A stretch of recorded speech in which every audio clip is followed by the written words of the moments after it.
Hi everyone, welcome back to my YouTube channel. My name is Zimasa. For all those who do not know me, if you are a returning subscriber, thank you so much for joining us on yet another video. And if it is your first time here, you're very much welcomed on this channel. Please do cool your back and feel at home. Now, if you have not subscribed, I do kindly ask that you hit that subscribe button. Please also like, comment, and share this video so that it can reach more people and this channel can also reach more people. By doing so, you're actually helping me to grow on this platform. In this video, I am talking about an incident that happened in our country. Now, this type of incidents, we see them happening in America. You know, I never thought that this type of thing would actually happen in South Africa, but it did happen. Now, a grade 6 pupil aged 13 at Primrose Hill Primary School in Germiston shot his principal, and this happened last week, the 17th of February 2023.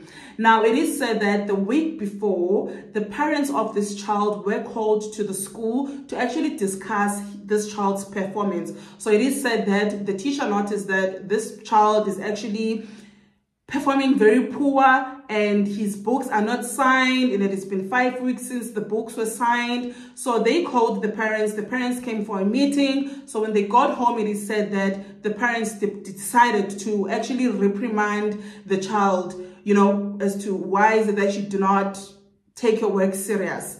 But anyway, this child started an WhatsApp group. He added his friends, and then in this WhatsApp group, he was actually planning to shoot his principal, the deputy principal, as well as his class teacher. Now, this shows that he was actually planning to destroy or to kill or to, you know, to harm anyone who is responsible for him, because he just does not want to be reprimanded.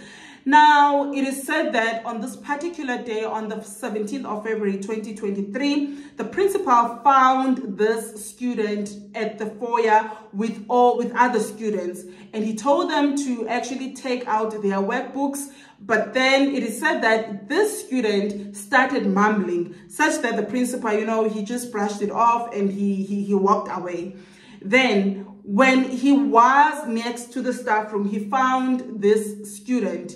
This is when the unfortunate incident happened. He decided to shoot his principal.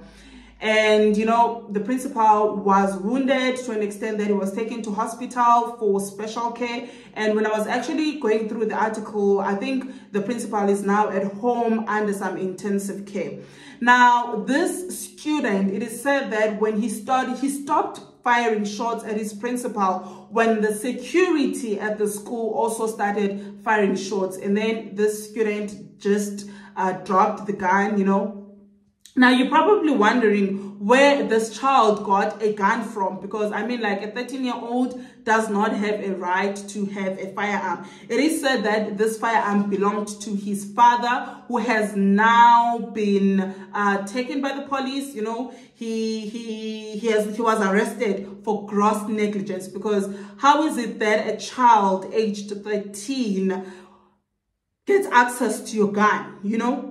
How? Like, what happened? Where is a safe where you should be keeping your gun? So he was arrested for gross negligence, as well as the child was arrested for attempted murder. You know, I've always had this conversation with people, and I always said that I am very scared of our children. You know, I'm very scared of the teenagers. They have access to everything. But, you know, this is a comment from Martin Grobler on Twitter, and he says, "This is why I cannot teach in South Africa. I used to be an English teacher back in the day and even taught in China. I changed my profession because the children in our country have zero, and I mean zero, respect for teachers. I still don't know how some of them do it." I don't think it is a South African problem. I think it is a worldwide problem, because children today have access to anything that they want to have access to. And I do want to believe that as parents, we lack discipline. We do not discipline our children enough. We let them get away with a lot of things, such that kids today, they cannot be disciplined. The moment you discipline a child, it's like you hate them. but you're actually helping them. You know, I can say this, you know, being disciplined is very painful, and disciplining a child also is very painful. And I think if both parents and children can act, in fact, more especially a parent, can actually understand that in as much as it is very painful to discipline this child, but I know that it's for the best. I know that my mom disciplined me, my parents disciplined me, and it was not nice. And I'm sure even with them, you know, my mom would say,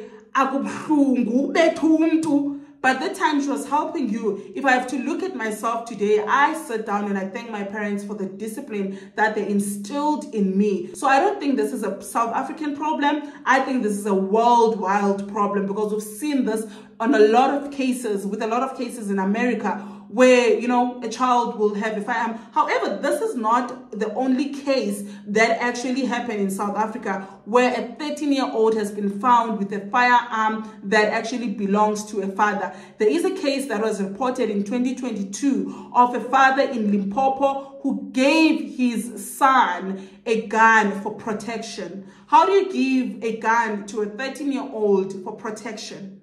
A gun for protection. You know, I do understand with everything that is happening in our country, but I don't think it is appropriate or it is sane for you to give a 13-year-old a gun to carry around.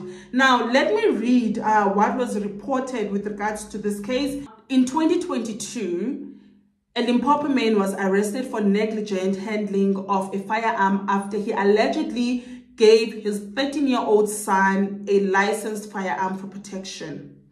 Now, this happened at Rabali village in the Mpepu policing area, and the father was arrested, where he appeared in the Mpepu magistrate's court and then released on a 1,000 rands bail. Now, the two suspects, that is the father and the 13-year-old son, were arrested after members of the community noticed that the boy was armed with a firearm while he was playing with his friends. Imagine. And they immediately called the police. Upon arrival at the scene, the police found the boy armed with a 9mm pistol with an empty magazine, and he was arrested.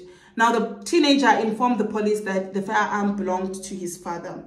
I mean, people don't take firearms seriously. They think that because, I mean, I myself at my age, you know, I'm scared of a firearm. You know, it's not something that I can walk around, not that I own one. It's not something that I can actually walk around with, you know. It's not something that is easy for you to even, that is why you should be trained whenever you buy a firearm. So imagine you giving it to the 13-year-old who is not even trained properly, who is not even trained to carry a firearm. Now this child goes to play with a firearm. I mean, he takes this firearm, he goes, is it something that children should be playing with? I mean, a firearm, is it something that's so easy that children should have an easy access to? So I think as parents, we need to do better, man, you know, for a safer and for a safer community. Because now a child who is trained to carry a firearm at the age of 13, who do not really understand the use of a firearm. Now, what type of society or communities are we trying to build? Are we trying to build a society with firearms just, you know, loitering around? Now, just tell me what you think with regards to this. And please do not forget to like, comment, and share so that I can bring you more stories on this channel. Thank you so much for joining me. I love you so much.